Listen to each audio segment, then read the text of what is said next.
Hi, welcome to our workshop on fighting patriarchy and heterosexism in grocery food co-ops for the up-and-coming Food Co-op Conference.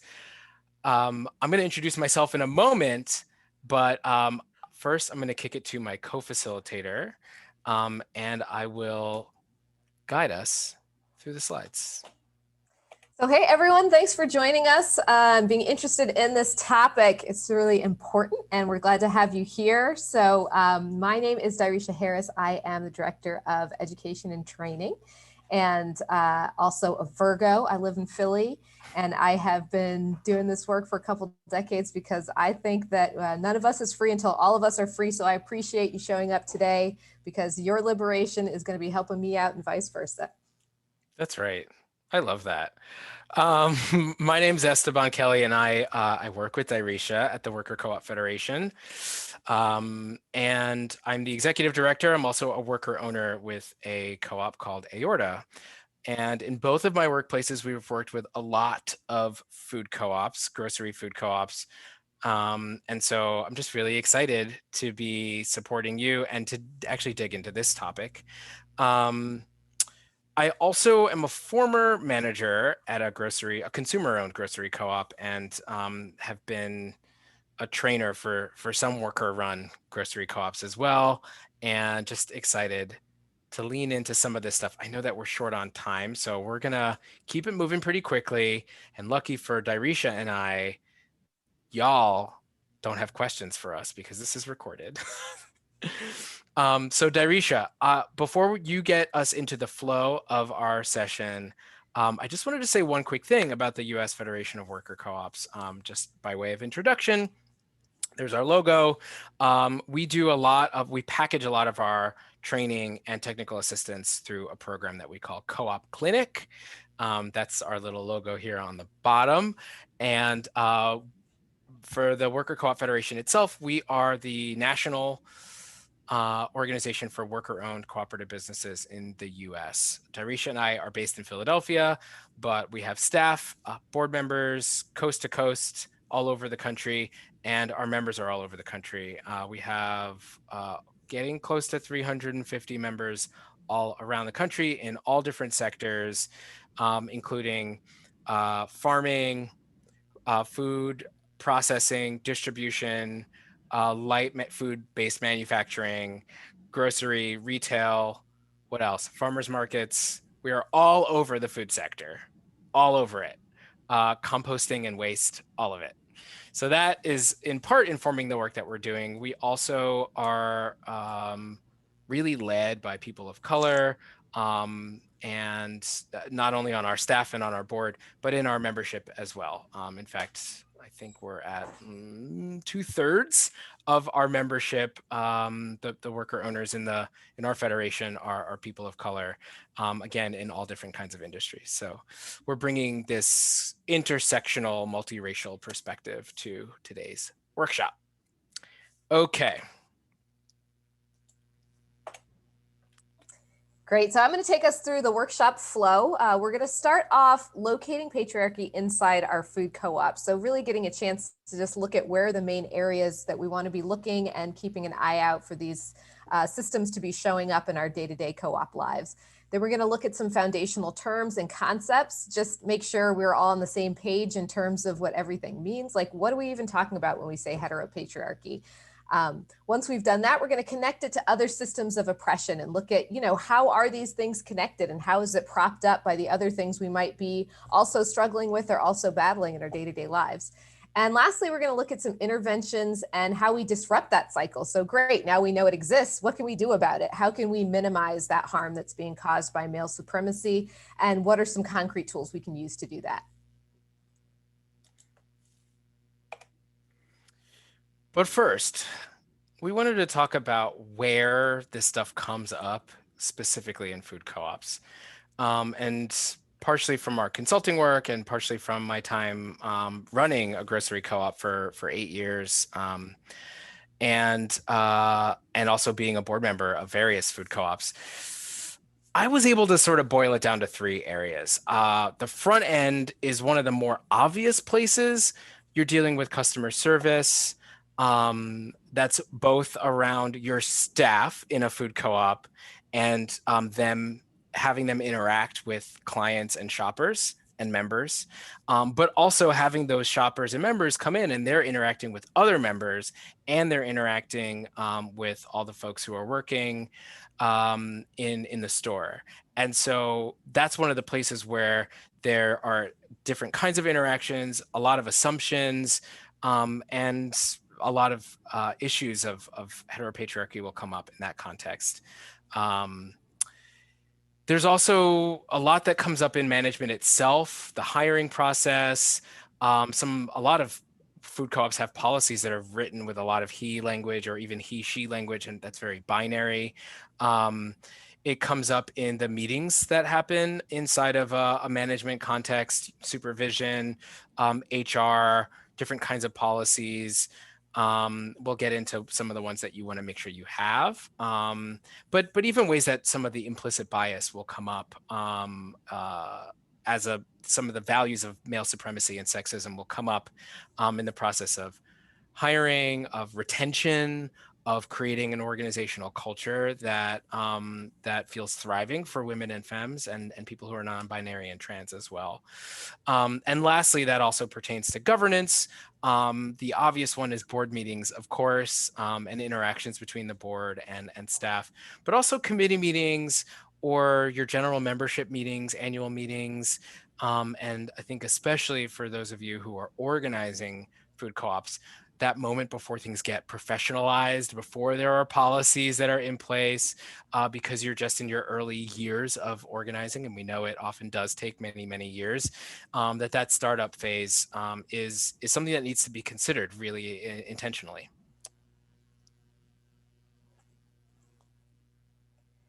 Great. So we're going to talk about heteropatriarchy and the pillars that support it. So we just wanted to give a basic overview of what this structure is and recognize that it doesn't just stand on its own, that there are a lot of different pieces that go into this. So starting off with a definition. So when we say heteropatriarchy, what we're talking about is but the manifestation and the institutionalization of cisgender male dominance over cisgender women, trans and non-binary people, as well as children. And it's also the dominance of heterosexual people over people with other sexualities. And that includes a whole culture of valuing masculine over the feminine in broader society. And basically what that means is in patriarchy, when we look at the word itself, it literally means the rule of father. And it asserts that the heterosexual nuclear family is the only right way to organize a family. So in the nuclear family, there's kind of this idea of father knows best, or the divine right of the father to rule over his wife and children. And we see that in that nuclear family. Then that system of gender-based hierarchy and oppression gets recreated and plays out in the broader world in structures and cultural forms that give power and control to men, maleness, masculinity, and subjugate women, female bodies, femininity, gender, nonconformance, queerness, all of those things. So when we look at the worldview of heteropatriarchy, it's really this idea that is based in hierarchy and binaries. So we have man over nature, man over women, parent over children, white over black, civilized over indigenous. And at root, it's those two distinct things and one being higher than another.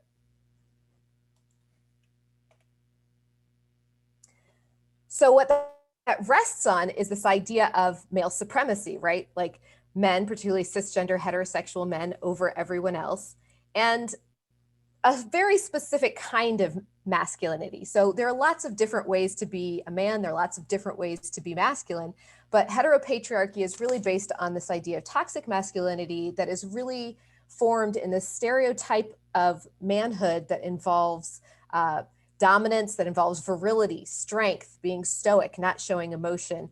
And that's what it's based on. It's like if we're going to be able to support heteropatriarchy, we have to have the right kind of masculinity, and the right one for heteropatriarchy is toxic masculinity. And I think one of the things that layers on top of, or the paradoxical elements of that, is that there's also this element of fragility that's part of it. So it's like, wow, you think about toxic masculinity, it's all about being extra strong and alpha and robust, but it also has this like thin-skinnedness where it's easily offended and lashing out and being so easy to offend, where it's like, are you insulting my masculinity? Like now I have to puff up my chest and defend it in all these ways, as opposed to being able to shrug certain things off, and constantly needing to sort of prove your validity by performing this hyper form of masculinity and doing so in a way that lashes out or maybe even demeans other people. Yeah, absolutely. Because there's a lot at stake if this toxic masculinity ends up getting holes in it. It's got to hold up this whole system. Right. So we want to look a little bit at what is propping up this edifice of patriarchy, male supremacy in our system, culture, and our society. We don't have much time with you today, but if we did, I would ask you to just take a moment to think about it. You could even pause your video and just try to think a little bit about, where do you see this being held up, right? Like, what are the different structures? What are the different pieces that you have seen uphold this? Because it's something that we come across every day. And so clearly there's things that are holding this in place for us. And I think we're also going to include or link to a resource packet. So some of the terms that we're going over will be part of that packet as well for this activity that we created called the Pillars of Patriarchy. Yeah, absolutely. Because we'll be going through these quickly. So we want to make sure that you have those resources. And for some folks, I want to acknowledge this might be something you're super familiar with. For other people, it might be something that's totally new. So just follow along as you can. There's always more resource. And if it's new, if it's something that you're familiar with, then please feel free to sort of dig in as you're watching. So the things that we're going to talk about today, there are a lot of different ways you can look at how these pieces are held up. And the 5 that we've selected today that felt most relevant for our conversation was looking at gender binary, misogyny, homophobia, white supremacy, and capitalism. And we'll talk a little bit about what those are and how they hold up heteropatriarchy. So the first one being gender binary. And this is a system that defines 2 different genders, right? You only get 2. They're distinct, they're natural, they're opposites. It's male and female, and they're in opposition with each other. So masculinity and femininity are like mutually exclusive. They don't overlap. There's no ambiguity there. And we can think of this in all sorts of examples, like male and female only bathrooms, as Esteban was mentioning earlier, like bylaws that say he and she. And a lot of times this shows up in places that are really intended as a kindness or as a respect. Like we think about saying sir or ma'am as a way to connote respect. Or I think about, my neighbor is a 89-year-old reverend. And when I talk to him, I definitely, don't call him by his first name. I have a Mr. in there. And so we get to think about how much these are a part of our culture every day, and think about creative ways to think outside of that, even without negating those important pieces of our culture. Right. And I think that that's especially true in terms of Black culture. When we say our culture, that it's partially something that's encoded and embedded in our language in overlapping Black communities within the United States.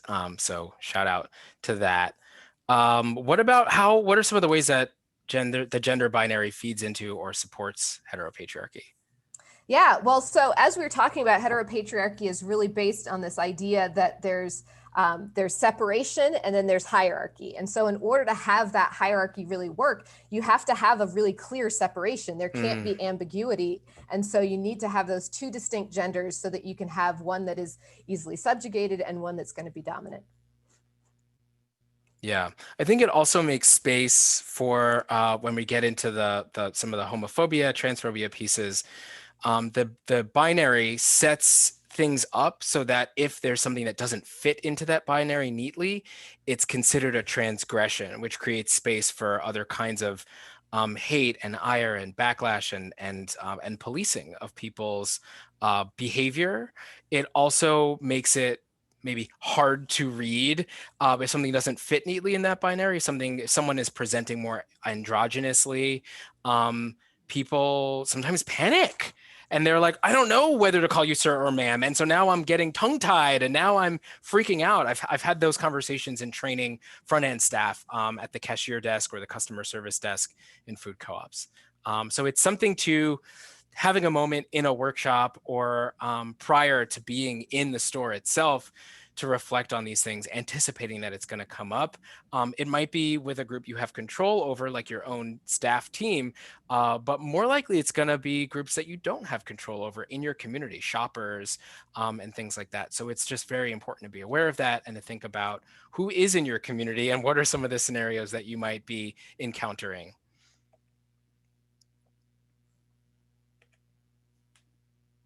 So the second pillar we wanted to talk about was misogyny, and that's dislike of, contempt for, ingrained prejudice against women, girls, femininity. And a lot of times this can sound extreme because it's like, oh, I don't dislike women, but it manifests in so many different ways that we see every day, like violence against women, violence against feminine men, rape culture, the devaluing of traditionally feminized work. So we see this in all sorts of the entertainment industry, for example. There's a lot of images where violence against women is viewed as entertainment, that's something that we collectively take in without necessarily thinking that much about it. Or places where, when we want to really illustrate that somebody isn't doing what they need to do or not showing up or not being brave, we have all sorts of terms that we use that are terms for women's bodies, that are derogatory terms for women. And that's how we talk about someone that we really don't respect. So thinking about the ways that those manifest in our everyday culture. Yeah. And I think that we have to be mindful, especially nowadays, of how that gets iterated in different ways. So there's trans misogyny, ways of particularly having contempt for trans people's identities, their gender presentation, their bodies, in ways that especially impacts femmes and people who are non-binary or might be more feminine presenting, and in particular trans women. And I think that's quadrupled when we talk about Black and Indigenous communities. Uh, Before I go to the next slide, do you want to say a little bit about how this supports heteropatriarchy? Yeah, exactly. So this is the second part of that, right? We had to have division and then we had to have hierarchy. And so this really feeds into that hierarchy and again serves as another way of policing, because it's a way to make sure that it's very clear what that hierarchy is. Because even if you are not femme, even if you're not a woman, even if you're not trans or non-binary, there's still a way of policing against any kinds of behaviors that might be even associated with those identities. So the third is heterosexism, and it's the idea that heterosexuality is natural, normal, superior, that it's required, and this can refer to any institution or belief that excludes or makes invisible questioning, lesbian, non-labeling, bisexual, transgender, queer, gay people, asexual folks, any system that constructs queer sexualities as deviant or wrong or immoral. And we see this, obviously they're very obvious ways like slurs and things like that, but it comes out in more subtle ways. Anytime, as Esteban was mentioning earlier, that people are really preoccupied with this idea of what is someone really, like having conversations about somebody's gender identity and assuming that you can figure it out or get to the bottom of what this really is, or having conversations around what happened to make someone have a queer identity, or as if something must have gone wrong, or sometimes the idea that being queer or having any sexuality other than heterosexual is a white thing, that's not a part of Blackness, that it's like, maybe that came from hanging out with white folks, that any of these are places where we see any kind of queer identity as being seen as deviant or wrong, something must have gone wrong, it's immoral. I want to piggyback on that in two ways. One, just to name that so much of this comes from white Western European histories of colonialism, of what was considered normative and civilized, in contrast to the sort of indigenous savage practices of all of the Black and brown people around the world. And in fact, most of the laws that exist, including those of you who might be operating food co-ops in some states in the US, where it's still perfectly legal to fire someone based on their gender identity, if they're trans, if they're LGBTQIA. And a lot of that it just comes from a lot of old school colonial laws that either never were challenged or repealed at the time, and have entrenched themselves as a norm. And so that's part of why it gets encoded as superior and required and natural. If you just think of eugenics and all of that old school colonial, like, I often think of the British. That's just because that's who colonized my people, my family. But I think about sort of like Victorian age British imposition of like, this is what's normal and proper, and everything else is deviant. The other thing is just to call back to how this question: how does it support heteropatriarchy, male supremacy, toxic masculinity? That heterosexism is that fear, right? It's like rooted in homophobia, that fear of if you could be in any way implicated, if you, as somebody who is not queer or gay or trans, just the idea of any proximity to it being this like offense that causes a lash out, including violence against LGBTQIA people.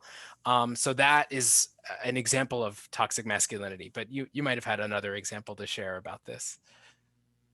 Yeah, absolutely. Just that idea that this is another way of policing. So whether or not you actually hold these identities, you can still be policed in terms of just your presentation, that you can be subject to being targeted just by being associated, just by not fitting into the box that holds the heteropatriarchy in place.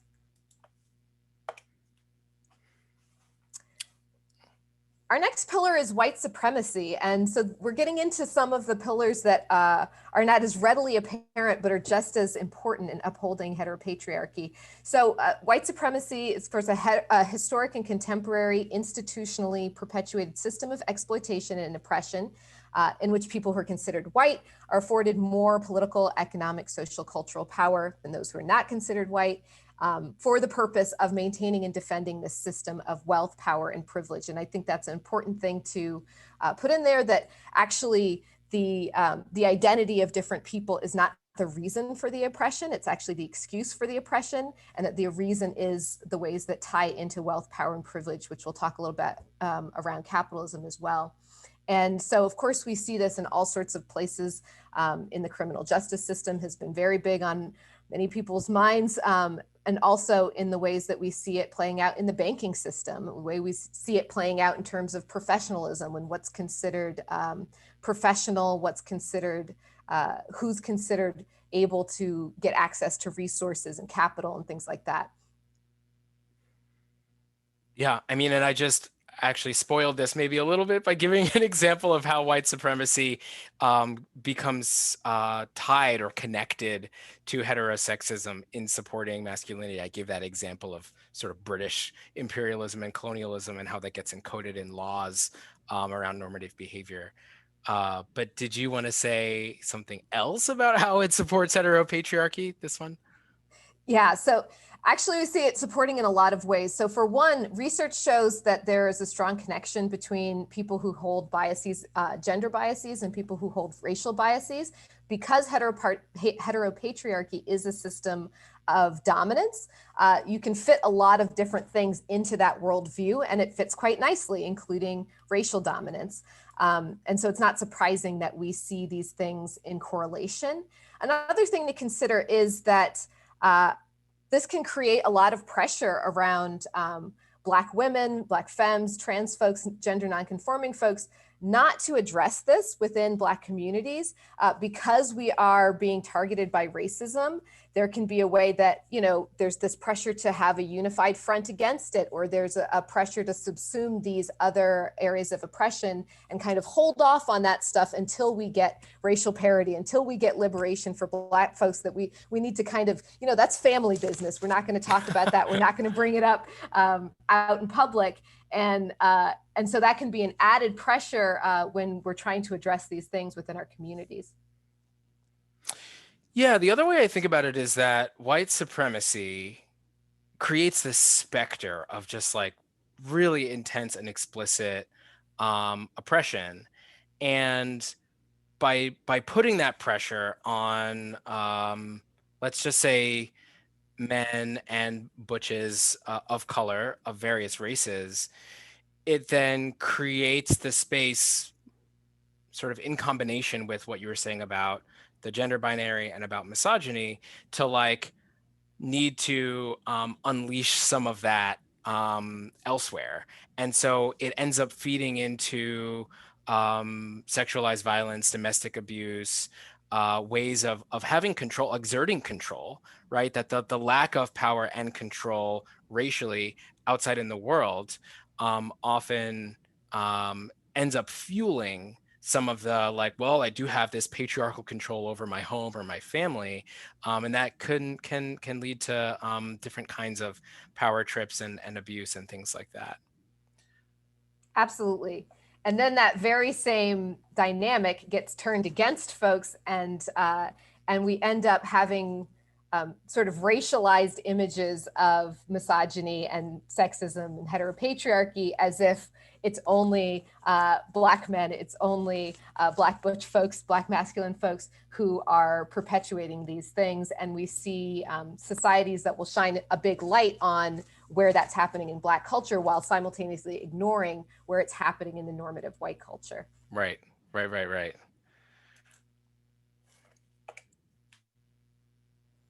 Great. So the last pillar we wanted to talk about was capitalism, which we're thinking of as an economic and social system where the means of production are largely in private and corporate hands.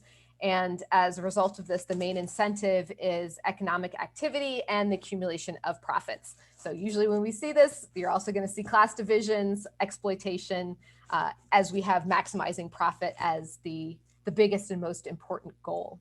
And we see a lot of examples here of a connection because of the huge amounts of unpaid labor that are really supported by heteropatriarchy. So we know in this country, there's a long history of profiting off of unpaid labor in the forms of slavery, in the forms of a lot of the forced labor that was happening to many BIPOC folks throughout our history. And we also see that happening in relation to gender, where we have a lot of the work that is most crucial in keeping our society going, such as caretaking, such as maintaining space, maintaining hygiene, all of those things that are really important for the basic functioning of our society are actually being done for free by a lot of femme folks, a lot of women and trans and non-gender conforming folks. So we can see that clear parallel there as well. And this is one of the areas that this can show up a lot, even in our movement spaces, as we think about who is taking on that unpaid labor.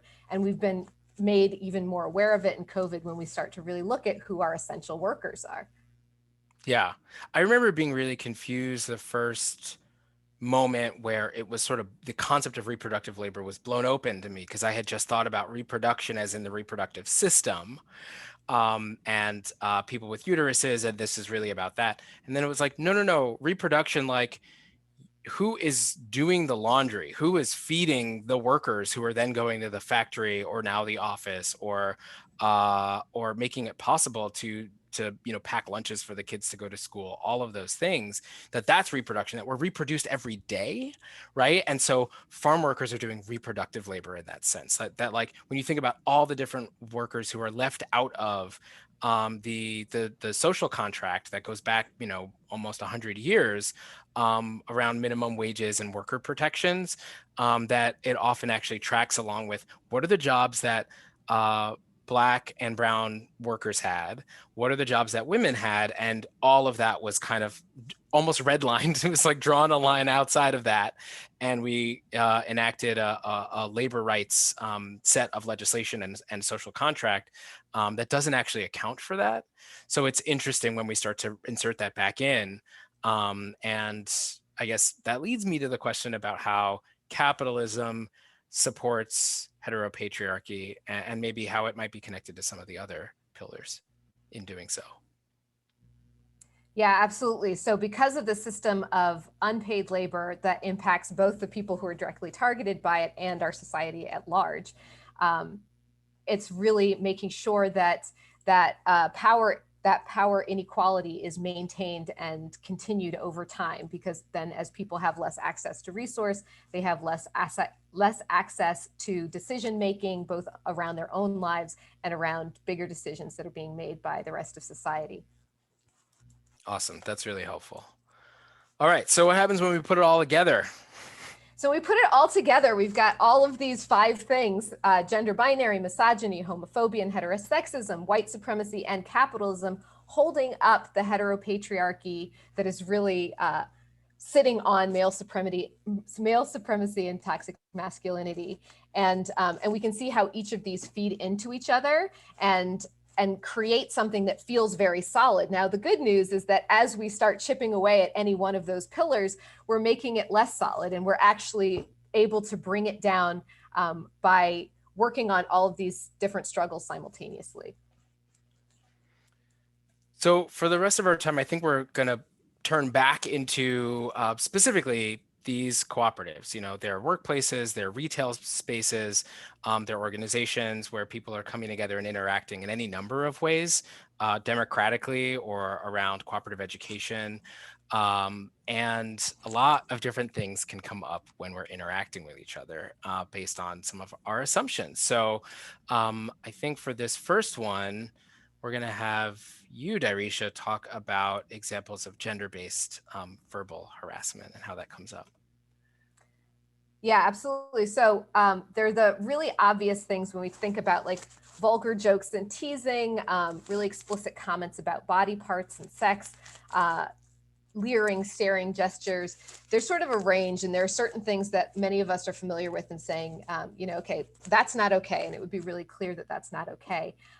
But it can also be more subtle than that. And so when we get into things like what kinds of images are around the space, like what kinds of images are on the wall in the back room, do we have suggestive or demeaning pictures there? Is there any kind of touching that feels uncomfortable, that's not asking for consent? And that doesn't have to just be the really over the top kinds of things. Are there comments about people's bodies that are making them uncomfortable, and that doesn't have to be things that are very explicit? It could be as simple as talking about the way somebody's outfit fits them that day, or it could just be as simple as what's on the calendar in the back room. So we want to be thinking about how all of those different things interact. Yeah. I mean, at the end of the day, I think the point is that the communication is gendered. Obviously, language is really powerful, and so that's part of why we're looking out for these things. Um, so we don't want to only mention the negative things. We actually are going to pivot and share some of what you can do about it, what it looks like to set intention around this in designing your workplaces, your cooperative governance and organizations. One is to acknowledge that there are common differences in communication styles.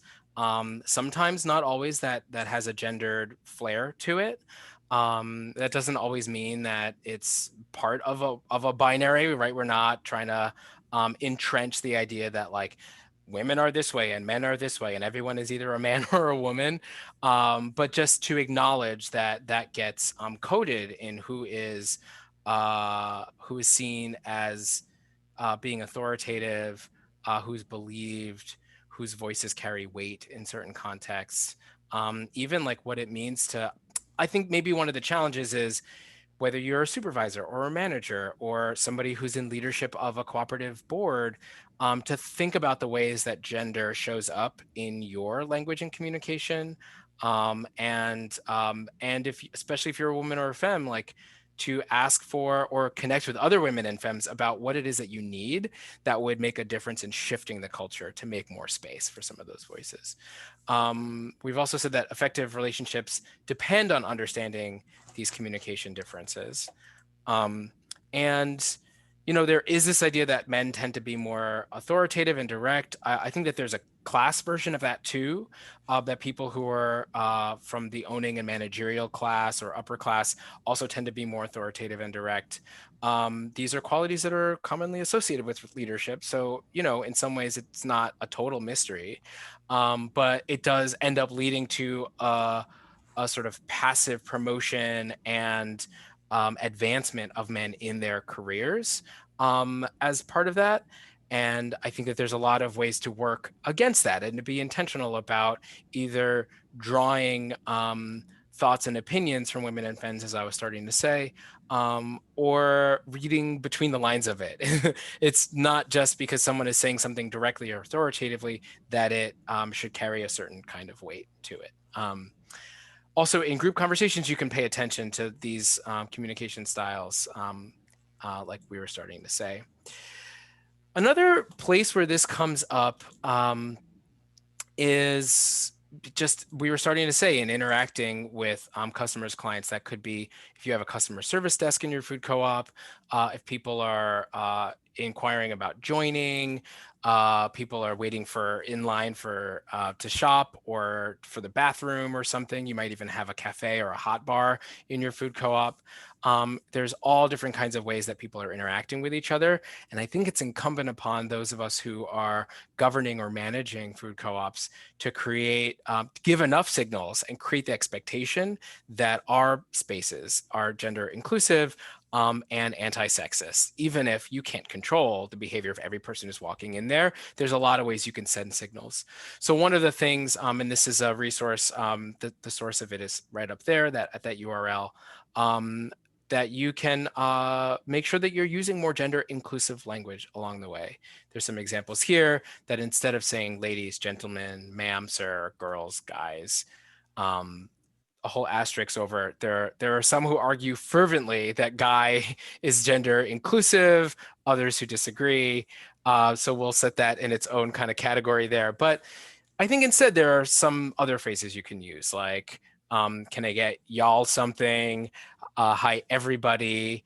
I love a second person pronoun. Just saying you and your and yours is really easy. Then you don't need to make an assumption. You can always just use words like friends to address a group of people, like in a general membership meeting. You can say, good afternoon, friends, like welcome everybody. And that is affirming of everyone who might be there, because you don't necessarily know if they identify as ladies and gentlemen, right? So it says down here that if we're mindful of language, it's just helpful. Shifting to gender inclusive language is a way of respecting and acknowledging the identities of everyone without defaulting to some of those assumptions. Okay. So the last bit in our home stretch is around disrupting male supremacy in some of the ways that it might show up in your co-op. And these are what Dirisha and I had to make some choices about. How deep do we get? How granular do we get in these recommendations? So we're going for the big and punchy and impactful, and you can kind of iterate and even use some of these as jumping off points for wherever your staff team, your board, your committees, your membership, or your organizing group are at. These can be great points of discussion for you to sort of assess what kind of work you need to do in creating an anti-sexist workplace. This first one is, it says build a shared understanding of how oppression impacts our communities and how it operates in our organizations in lots of different layers, interpersonally, and that's a lot of the examples we named were interpersonal, institutionally, which gets more into these things about policies, the infrastructure, the aesthetics, the space, signage, things like that. And then also culturally, obviously, which is sort of like, what is that general vibe that you're setting up, including, for those of us who are organizing co-ops that are centering Black folks and people of color, what what is that intentional culture we're creating that can be anti-sexist and culturally Black, or can be confronting male supremacy and inviting of multiple genders, and people who are LGBTQ, while also really feeling like this is a vibe that is meant for and centering people of color, right? And I know that that's something else that a lot of people have been discussing for a long time in the food co-op community. Secondly, identify for yourself, like, what is your stake in making interventions and creating opportunities to intervene in some of these situations that might arise, or designing the kind of cooperative that you want to see. Again, these are great jumping off points to start to talk about, or to journal, or to go off and read some of the resources that we've put in the accompanying packet for this session, and then come back together as your group and think about it. You can also practice identifying, talking about, and challenging power and oppression when they manifest. So this is not just about having the special moment where you're in a workshop or you're reading a thing, but what are ways of practicing it in everyday life? Even noticing, like, out of your crew, could be your organizing group or whatever, who tuned into this session instead of a different one. What were some of the genders of those people? Are they the people who typically get listened to or are seen as some of the tastemakers, the people who define and shape the culture, or the organizational culture, of the communication culture of your co-op? So practicing those moments, creating spaces where practice feels safe and not judgy, right? This is another thing that we want to get past, is a vibe where it's welcome that people are on their journey. It's welcome that they're trying, that they're figuring it out, and that along the way we're minimizing the opportunity for them to step on people's toes, or to make assumptions that invalidate people's gender, or that entrench and advance sexism and male supremacy.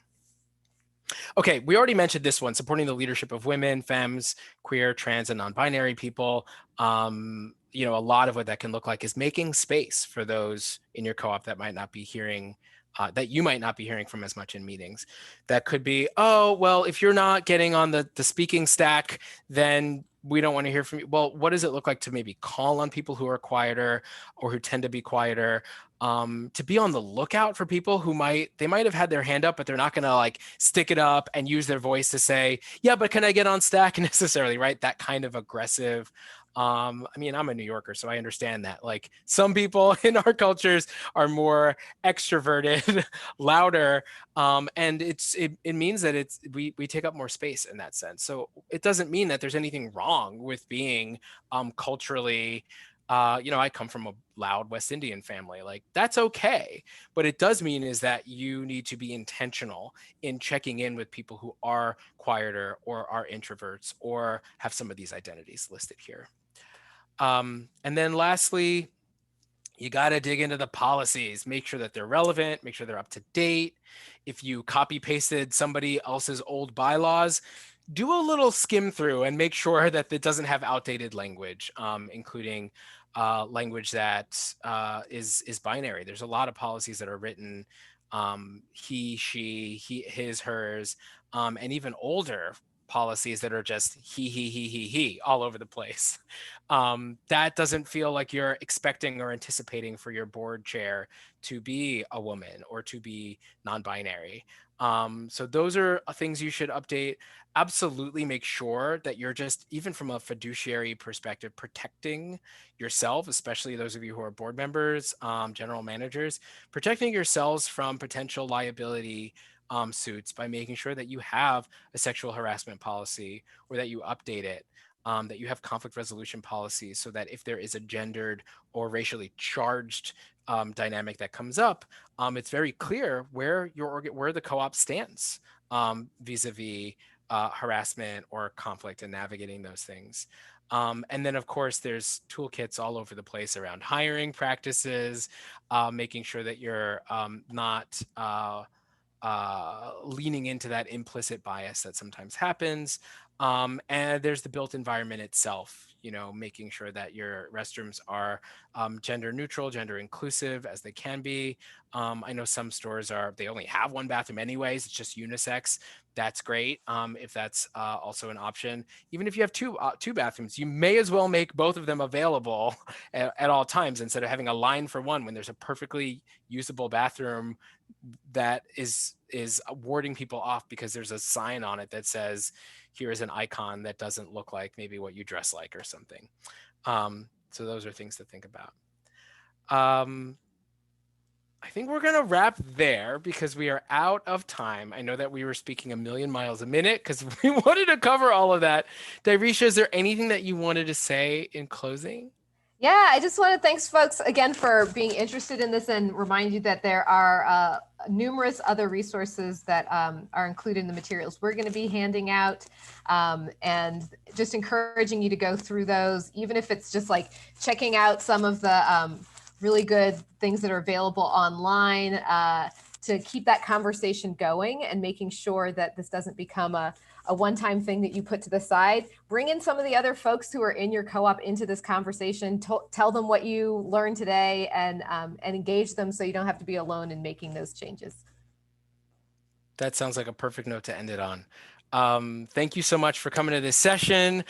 You can definitely check out some of those resources at usworker.coop, and the ones from our co-op clinic at usworker.coop/co-op clinic. No hyphen in that. And enjoy the rest of the event.